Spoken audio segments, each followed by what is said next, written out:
모든 조직이라는 게 갈등은 있을 수가 있어요. 우리나라의 어떤 일반적인 상식이나 문화에서 좀 선을 넘는 일이 벌어졌다. 우리 마음에 와닿는 현실적인 사례는 아마 명나라 말기의 이자성의 난일 겁니다. 메이지까지 오니까 내시고 환관이고 다 도망가요. 이자성이 분열시킨 게 아니고 이자성이 분열의 결과입니다. 그 사회에 대한 혐오가 커지면 단합은 무너지는 것이고 그런 상태에서 여러 가지 증세가 나오게 되는 거죠. 모든 전쟁에 내분이 있어요. 통합국가냐 분열된 국가냐가 왜 중요하냐면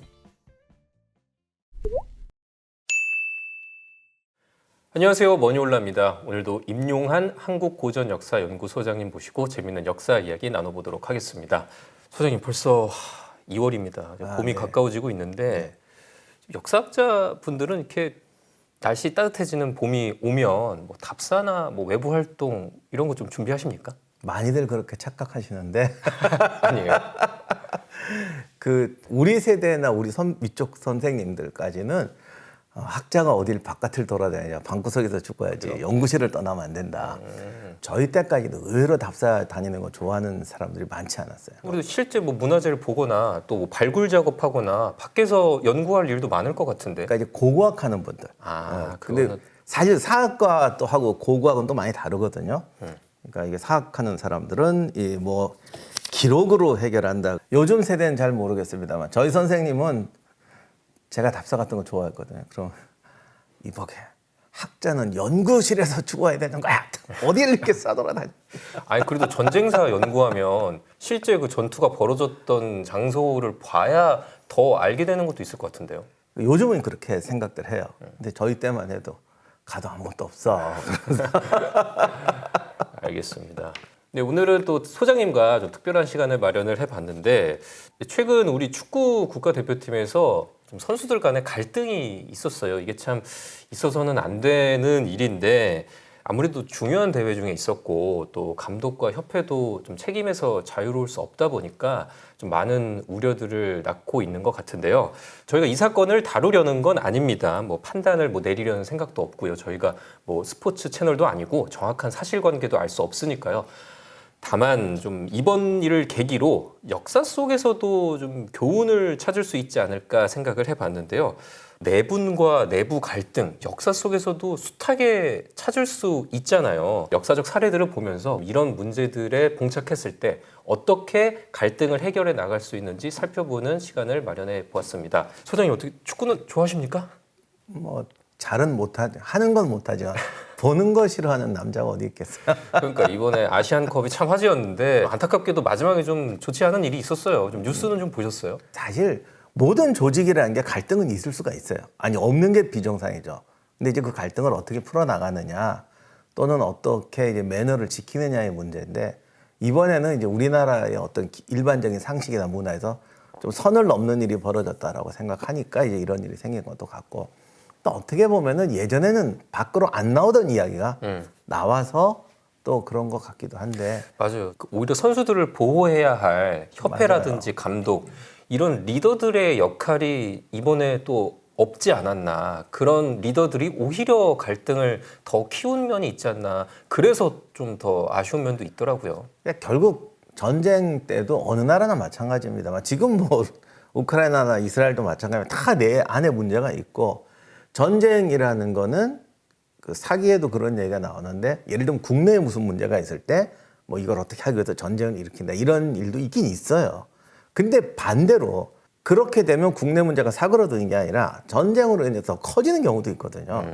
그러니까 이거 항상 같이 있어요. 오히려 내부 단합의 계기가 되는 게 아니라 그렇죠. 더 큰 위기가 되는군요. 그렇죠. 거기다 순서가 다를 수도 있고 그렇기 때문에 결국 그걸 다 어떻게 처리하느냐의 문제죠. 예. 방금 말씀하셨지만 소장님께서 전쟁사 연구자 또 역사학자시다 보니까 이런 갈등이나 이런 문제들을 보는 또 남다른 시각이 있지 않을까 싶은데 우리나라나 뭐 세계 전쟁사에서 이런 내부 갈등, 내부 분란이 뭐 패배나 안 좋은 결과를 가져온 사례들이 많을 것 같은데 혹시 뭐 사례 하나를 꼽아주신다면 어떤 사례가 있겠습니까? 가장 우리 마음에 와닿는 현실적인 사례는 아마 명나라 말기의 이자성의 난일 겁니다. 이자성의 난. 네. 그 농민 반란이었죠. 근데 그 농민 반란이라고 보기까지는 좀 그래요. 아, 그래요? 네. 그게 아니에요? 그러니까 농민 반란의 정의가 뭐냐는 건데 농민들이 많이 참여했다고 농민 반란이냐 아니면 뭐 농민이 주체가 되는 어떤 새로운 나라를 세우려고 해야 농민 반란이냐 뭐 여러 가지 정의가 있는데 이자성 같은 경우는 사실 농민 반란이라고까지 보기는 어렵고 이자성이 어떤 인물이었습니까? 원래는 역졸이었어요. 여기에 있는. 그리고 당시 명나라는 지금의 베이징, 그러니까 중국을 놓고 보면 동쪽 끝에 수도가 있잖아요. 예. 이 서쪽에 있던 사람이에요. 그런데 이제 소위 이거의 대가였대네요. 무술? 우리가 말하는 무술이 아니고 이제 실제 병사로서 전투를 잘했대요. 아, 역졸인데 하급 역졸인데 이제 아주 하급 병사인데 예, 굉장히 아주 잘하는. 그래서 어찌어찌 하다가 이제 반란을 일으키게 되는데 주변에서 많이 따르고 그러니까 네, 처음에는 이제 소규모 무리였습니다. 그 당시 명나라 말기엔 이런 그러니까 우리 많은 농민 사회 문제가 많으니까 뭐 농민들이 스트라이크를 한다거나 이런 도적대가 생긴다거나 이런 경우가 되게 많았어요. 그래서 이제 그걸 소탕하러 보냈는데 처음에는 무리가 많지를 않아서 이제 소탕이 됩니다. 그래서 저기 거의 뭐 사막 같은 데로 도망을 가는데 이자성 무리가요? 예, 거의 죽을 뻔했어요. 네. 제가 이거 사이즈 복잡한데 나중에 뭐 두목도 네. 갈아치고 뭐 여러 가지 얘기가 있습니다. 간단하게. 자관 그랬는데 뇌물을 주고 살아납니다. 관군들한테 뇌물을 주고 네. 그 명나라가 근데 부패해가지고 관군들이 뭐 반란군 진압하려고 간 건데 반란군한테 뇌물을 받고 그냥 보내준다고요? 관료 입장에서는 네. 옛날에는 그 평화 시기보다 네. 뭐 도둑을 진압한다거나 뭐 비상시가 되면 들어오는 게 많잖아요. 예. 전권을 행사할 수가 있고 예. 이걸 다 소탕해 버리면 내가 실업자가 되거나 권력을 반납해야 돼요. 어찌 보면 반란군과 공생관계네요. 예. 정확히 그게 저게 서부의 보안관 같이 쌍권총 차고 있는데 반란이 진압되면 쌍권총 풀어야 되는 거지. 그렇죠.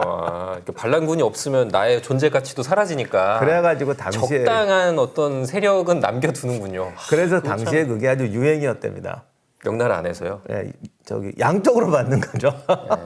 받고 풀어주고 또 잡으러 가고 그러니까 나는 계속 이렇게 진짜 국가 기강이 완전 무너진 상태였네요. 네, 네. 하여간 그런 식으로 하다가 이재성의 세력이 커지면서 서쪽 지역을 장악하게 됩니다. 제가 이렇게 추상적으로 말씀드리는 건 과정이 복잡해서 그래요. 이제 베이징 쪽으로 치고 나와야 되는데 사실 치고 나올 수 있는 실력은 안 됐어요. 네. 그런데 당시에 후금, 청나라하고 이제 명나라가 뭐 거의 국가 그때는, 운명을 건 예. 전쟁을 하니까 동쪽으로 병력을 다 보냈단 말이에요. 그러니까 이게 빈 것 같다 그래서 그냥 치고 들어와요. 그러니까 내부의 반란군을 진압할 만한 군대가 없었군요. 청나라 거기 접경지대 다가 있으니까. 그렇죠. 그래서 단숨에 베이징이 함락되고 명나라 황제는 자살하고. 그래서 사실 명나라가 망하는 건 청해한테 망한 게 아니고 그러니까요. 이자성한테 망해요. 당시 최정예군은 사내가 했던 오삼계라고 아주 명장으로 유명했던 오삼계 부대였는데 수도가 떨어졌다고 하니까 예. 오삼계도 욕심이 있었겠지. 그래서 청나라군하고 화해를 하고 같이 이자성을 소탕한다고 베이징으로 들어오게 됩니다. 그래서 사실 이자성은 명나라 군대가 아니라 명청 연합군한테 패망하게 돼요. 이자성 군 입장에서도 그 5.3개 군을 우리가 포섭하지 못하면 어차피 청에게 망할 거다라는 걸 예측했을 것 같거든요. 중국 역사를 봐도 뭐 국공합작이라든지 외부의 세력이 있으면 안에서는 연합하는 사실들이 있었잖아요. 5.3개 군이랑 그 힘을 합칠 생각은 못했을까요? 일단 그게 워낙 여진족하고 한족하고는 사이도 안 좋았고, 그러니까 사람은 이제 권력의 앞에 두면은 다 자기 좋을 대로 생각하잖아요. 일단 수도를 점령하고 황제가 됐으니까 명나라가 내 것이 되니까 그 조직력을 동원할 수 있을 것이다. 그 다음에 5.3개나 명군들이 그래도 한족인데 우리한테 항복하지 저쪽하고 연합하겠냐라는 생각은 하지 않았을까요? 아니 또 5.3개 군도 어떻게 보면 그 이자성 군은 자기의 황제를 죽인 이제 그 반란군이니까 또 그들과 그 연합하기는 쉽지는 않았겠어요. 옛날에 어떤 홍콩 영화 보니까 5.3개 아주 그냥 너무너무 훌륭한 사람이라고 지켜세우는 경우도 있던데 그 사람이 권력 앞에 이성적인 판단을 못 하잖아요. 네. 5.3개도 자기 좋을 대로 생각했겠죠. 일단 청나라 힘을 빌어서라도 베이징을 탈환하면 내가 다시 명을 부흥시킬 수 있다라고 생각했겠죠. 아니면 자기가 황제가 되거나. 실제로 5.3개는 나중에 반란을 일으켰다가 청나라군한테 진압당해서 죽습니다. 아니 근데 이자성 군 자체는 그래도 뭐 어떤 대의가 있었을 거잖아요. 그러니까 대의가 있으니까 농민들도 거기에 함께 힘을 합치고 그렇다면 그 명나라 황제 숭정제 입장에서도 이자성의 요구 사항을 어느 정도 들어주면서 좀 통합할 수도 있지 않았을까 싶은데 그건 안 됐나 봐요. 근데 우리들 생각이고 당시에는 이자성이 진짜 갑자기 쳐들어오는 것도 있고요. 그러니까 오삼계도 마찬가지지만 변수가 많기 때문에 각자 자기 유리한 대로 생각하는 것 같아요. 그렇다가 보면 우리는 지나고 결과를 보니까 이게 가장 좋은 방법이었겠다 싶지만 대체로 그 사람들은 간단히 말하면 자기 좋을 대로 생각을 합니다. 그리고 이자성은 이제 중국사에서는 요즘에는 이제 농민군 지도자 이렇게 포장을 해서 베이징에 가서 그 명나라 황릉 있는 데가 있거든요. 거기 가다 보면 이자성 동상이 아주 멋있게 서 있어요. 말 타고 망토 휘날리면서. 나름 지금 중국 역사 안에서는 영웅으로 취급을 네. 받나 보네요. 그런데 문제는 정말 그러냐 하는 거는 단명했기 때문에 실제 자기가 무슨 나라를 장악하고 어떤 정책을 한 적이 없기 때문에 우리가 알기가 어렵죠. 근데 이자성은 중간에 이렇게 내려 도망 다니다가 어떤 브레인을 한 명 얻어요. 농민들의 마음을 얻으려면 토지를 분배해 준다는 강령을 내라. 그래서 제갈량 같은 이제 모사를 얻어가지고 그때 이제 내가 나라를 세우면 농민들한테 토지를 분배하겠다 이런 얘기를 합니다. 그런데 항상 혁명 때는 이런 얘기를 하기 때문에 뭐 제가 이자성을 무시하는 게 아니라 황제가 되고 나서 그걸 했을 수도 있고 안 했을 수도 있고 못 했을 수도 있어요. 근데 이제 모르는 거죠, 그거는. 그렇게 당시 명 말기에 내부 분란, 내부 갈등이 있었는데 그런 갈등을 통합할 만한 구심점이 없었나 봐요. 역사 속에서 보면 어떤 사람이 그런 갈등을 통합을 하는 구심점이 되기도 하고 아니면 특정 사상적 기반이 되기도 하는데 명 말기에는 딱히 그런 뭐 뾰족한 수가 없었나 봐요. 그러니까 제가 그 분열 때문에 망했다는 게 지금 단순히 이자성이라는 사람이 분열의 축이었다는 걸 말씀드리는 게 아니고 사회가 분열됐다는 건 결국 사회 전체가 국가 체제에 대한 신뢰라든가 권력이라든가 어떤 행정망이 신뢰를 잃어버린 상태를 말하잖아요. 그게 진짜 원인이거든요. 그런데 이때 명나라는 좀 망할만 했어요. 그 도적대들 풀어주면서 장사하는 사람도 그렇고 가끔 안 그런 훌륭한 장군들도 있습니다. 그런 사람이 가면 또 모함받아서 해임되고 이자성이 베이징까지 올 때 중간에 거의 저항을 안 받는다는 것은 군대가 없다는 것도 되지만 원래 중국이라는 나라는 인구가 많고 기본적으로 민병대 구조의 군대이기 때문에 그 중간에 있는 관료라든가 이런 사람들이 군대를 조직해서 나올 수 있는데 그냥 손 놓고 아무것도 안 한다는 거죠. 베이징까지 오니까 내시고 환관이고 다 도망가요. 그러니까 이미 이게 쪼갤 대로 쪼개진 분열된 나라예요. 그러니까 이자성이 성공하는 거죠. 이자성이 분열시킨 게 아니고 이자성이 분열의 결과입니다. 그러니까 어떤 내부 갈등에만 집중할 게 아니라 어떤 그 내부 갈등을 낳은 건 국가 기강이 무너진 상태, 네. 국가 질서가 완전 문란해진 상태. 그게 어떻게 보면 핵심 문제였던 그렇죠. 거네요. 그 핵심 문제가 있었기 때문에 그럼요. 이자성 또 오삼계의 어떤 분란, 갈등 같은 것들이 나올 수도 있었던 거고. 간단히 말하면 우리가 흔히 말하는 사회 기득권층이에요. 그러면 이 국가가 망하면 내가 손해를 볼 거 아니에요. 그러니까 저항을 해야 되는데 그 기득권층마저도 이놈이 되나 저놈이 되나 제가 망해도 난 상관없다 이렇게 되니까 나라가 망하는 거죠. 이 상황을 타개할 의지조차 없는 거죠. 그렇습니다. 그 이런 좀 그 콩가루 같은 명나라 상황을 또 외부에서는 이용하잖아요. 그렇죠. 청나라에서는 네. 얼마나 또 이런 상황이 좋다고 생각하겠어요. 청나라는 이런 내부 상황을 어떻게 이용을 했습니까? 전력을 기울여 치는 거죠. 승리를 확신하고. 그 아까 말씀드린 것처럼 청태종은 이미 내지 한번 들어가 봐요. 들어가서 명나라 백성들을 잡아다가 요동으로 이주시켜서 그러니까 사실은 통치 연습을 하는 겁니다. 이게 언어도 다르고 사실 다른 사람인데 한족을 잡아다가 걔들 한두 명을 잡는 게 아니잖아요. 스케일이 커서 땅 주고 정착을 시켜서 경작도 시켜요. 그리고 해보는 거예요. 이런 통치 연습까지 다 해봐요. 그 명나라가 혼란스러운 상황이니까 나중에 중국을 통일했을 때 어떻게 통치할 것인가 연습까지 해볼 정도로 네, 그걸 해보고 이건 확신을 하는 거예요. 얘네는 문제없다. 당시에 조선 사람들은 명나라가 땅이 얼마나인데 뭐 지금은 좀 고전하고 있지만 막상 청나라가 들어와서 뭐 이렇게 하면은 그 수많은 우국지사가 일어나지 않을 거 아니야. 봉기 안 하잖아요. 그렇군요. 이게 참 명나라 입장에서는 좀 안타깝네요. 그러니까 어느 사회든지 그 사회에 대한 혐오가 커지면 단합은 무너지는 것이고 그런 상태에서 여러 가지 증세가 나오게 되는 거죠. 명이 무너진 상황은 이제 잘 봤고 그러니까 세계사에서 또 소개할 만한 사례가 있나요? 거듭 말씀드리면 모든 전쟁에 내분이 있어요. 그 내분이 어느 정도의 영향을 미치냐는 거죠. 그렇죠. 전략을 뭐 어떻게 세울 것인가 뭐 의견 충돌까지는 있지만 그것이 정말 무너질 만한 내부 갈등, 분란으로까지 이어지느냐는 또 다른 문제인 거죠. 그러니까 예를 들면 100년 전쟁이 당시 프랑스하고 영국의 인구 비율로 보면 거의 3대1, 5대1입니다. 그러니까 사실 영국이 프랑스한테 이렇게 오래 싸울 수 있는 나라가 아니에요. 객관적인 스펙으로 보면. 그런데도 물론 이게 나중에 프랑스가 이기긴 하죠. 영국이 실패하긴 하지만 내내 영국이 우세로 가거든요.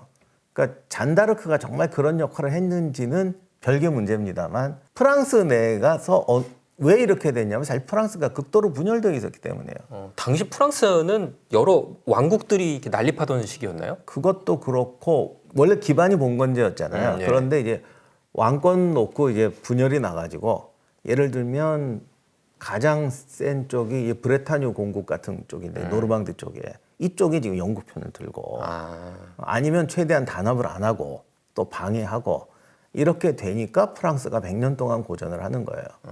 그러니까 영국이 사실은 워낙 힘이 약했기 때문에 상대적 객관적으로 약했기 때문에 그렇게 큰 전투를 이기고 심지어 프랑스 왕을 포로로 잡고 이렇게 해도 프랑스를 못 먹은 거죠. 반대로 생각하면 프랑스가 그만큼 강하고 잠재력이 큰 거예요. 근데도 맨날 깨지고. 그렇죠. 어찌 보면은 영국이 프랑스보다 5분의 1밖에 안 되니까 설령 프랑스와 전쟁에서 완전 이긴다 해도 그거를 다스릴 만한 그렇죠. 국력 자체는 없었던 거죠.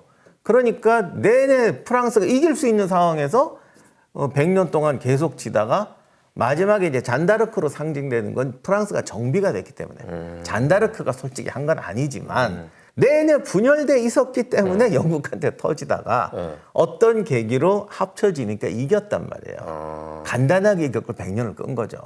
그러니까 소위 통합, 이렇게 통합하면 우리가 이길 수 있다. 그러다 보니까 통합의 아이콘으로 잔다르크가 뜨게 된 거죠. 100년 전쟁에 그런 이야기가 있었구나. 저는 옛날에 이원복 선생님의 먼 나라 이웃 나라 보면 당시 이제 영국이 이 석궁이라는 신무기를 갖고 있어서 당시 좀 프랑스군을 압도했다 이렇게 알고 있었거든요. 그거는 맞는 사실이에요. 그러니까 뭐 그런 전투에서 뭐 예를 들면 영국의 장궁병, 석궁이 아니라 아마 장궁병이겠죠. 아, 그렇습니까? 예, 장궁병. 뭐 이런 것들이 막강한 위력을 발휘하고 전투에서 여러 번 이제 전술적으로 승리한 건 맞아요. 그러나 이제 전쟁에 이기는 거하고 전투에서 이기는 건 다른 문제고 그 전투라는 것도 전술적인 측면만 보면은 분명히 영국의 장궁병이라든가 뭐 그 외에 뭐 여러 가지 하여간 전술적으로 잘 싸웠기 때문에 영국군이 이긴 건 맞는데 프랑스군이 못 싸운 거는 꼭 무기가 뒤떨어지거나 그래서가 아니라 프랑스는 뭐 이렇게 막 분열이 돼 있으니까 왕이 오면 불러서 왕도 자기 친위군 데리고 나가고 저쪽도 지 맘대로 하고 통제가 안 되고 이런 것도 어떻게 보면 프랑스가 단합이 안 된 관련이 있죠. 반대편 영국에서는 그럼 굉장히 좀 단합이 되고 통일된 그런 어떤 합심해서 그 이제 프랑스와 그 싸워 나갔다는 건데 그때 당시가 헨리 5세? 헨리 5세니까 100년 전쟁이다 보니까 그 전에도 에드워드 2세, 그다음에 에드워드 2세의 아들이었던 흑태자, 뭐 이런 사람들 내내 여러 왕이 승리를 하죠. 그런데 중요한 거는 시스템 자체가 영국군이 훨씬 통제가 잘 되고 통합이 잘 돼 있었어요. 그러니까 영국은 일단 봉건 영주들이 프랑스처럼 강하지 않고 대부분이 월급을 주는 직업군인으로 형성이 됩니다.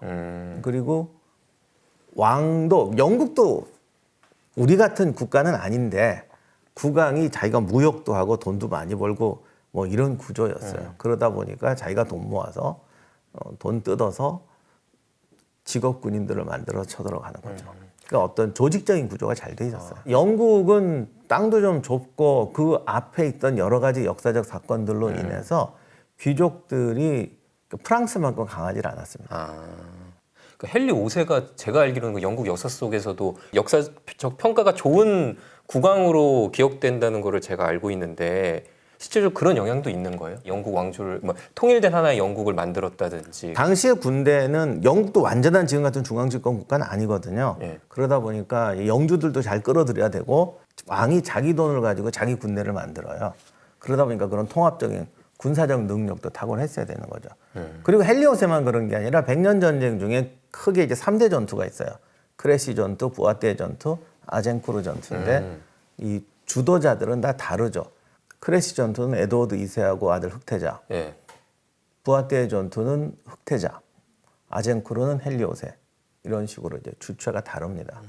아젠쿠르 전투가 가장 그 요 연대기로 마지막- 봤을 때는 맞아요. 예. 그렇게 해서 그 영국이 승기를 잡고 가다가 그걸 이제 뒤집은 게 뭐 잔다르크 그렇죠. 그런 그러니까 잔다르크를 네. 프랑스가 내내 강조하는 게 통합의 아이콘. 그러니까요. 합치면 이렇게 순식간에 우리는 강해질 수 있다. 참 이런 걸 보면은 단합된 힘, 단결된 군대가 참 중요합니다. 추가로 하나 말씀드리자면 잔다르크가 싸워서 영웅이 됐던 전투는 영국군하고 싸운 것도 있지만 프랑스군하고 싸운 것도 있어요. 그 프랑스 안에서의 반란군. 그렇죠. 오를레안 공항에 반대하는 세력들. 잔다르크가 한번 부상을 입는 게 파리 전투에서 부상을 입는데 그때 파리는 영국군이 아니라 이제 반대 프랑스의 이제 반 오를레안 공파들이 점거하고 있었어요. 그거를 또 그 잔다르크가 잘 진압을 하면서 통합의 아이콘으로 네. 또 뜰 수 있었군요. 이런 어떤 내부 분란 갈등이 벌어지면 참 그거를 잘 반대편에 착 달라붙어가지고 꼭 그런 사람들이 있어요. 그러니까 이게 전쟁을 할 때 통합 국가냐 분열된 국가냐가 왜 중요하냐면 이번 거려 고란 전쟁에서 이제 현종의 피난 가는 과정에 뭐 이제 맞아요. 그 이제 지방 호족들이 막 그렇죠. 이제 황제를 해치려고 하고 그러죠. 왜 그러겠어요? 아직 고려라는 통일 국가가 생긴 게 오랜만인 거예요. 원래 삼국시대 오래 했었고 통일신라가 오래 했지만 또 후삼국 분열을 했었고 그 다음에 고려가 통합하니까 지방에 내려가면 여전히 내가 어디 후손인지 아느냐 뭐 이러면서 덤벼드는 거예요. 알겠습니다. 저는 그 소설 남한산성 좋아하는데 거기서 보면 이런 표현들이 나오거든요.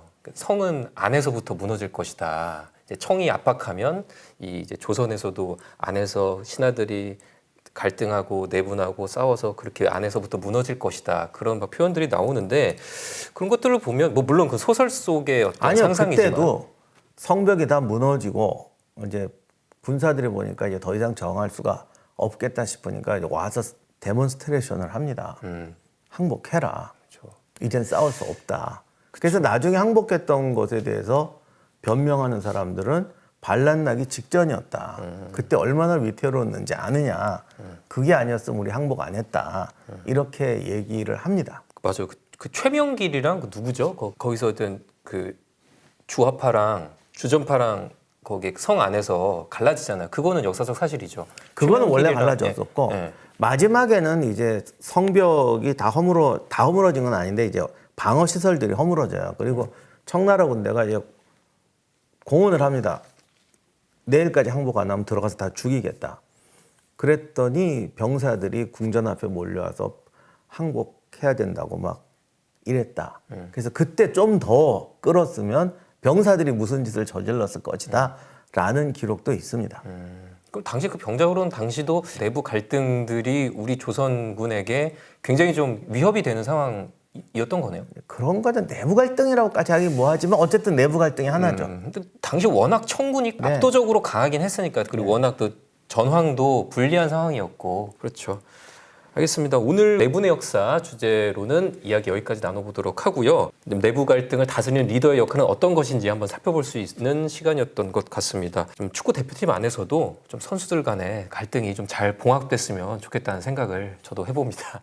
드라마 고려 거란 전쟁 임용환 소장님과 함께 보는 시간 마련해 봤습니다. 드라마에서는 거의 칼 빼고 막 이렇게 나오는데 예. 야 저렇게까지 했으면 정말 저렇게 했으면 저건 세상에서 제일 착한 쿠데타고 진짜 쿠데타 하면은 뭐 저거보다 훨씬 잔악하죠. 그리고 예. 저렇게 됐으면 김우는 바보예요. 예.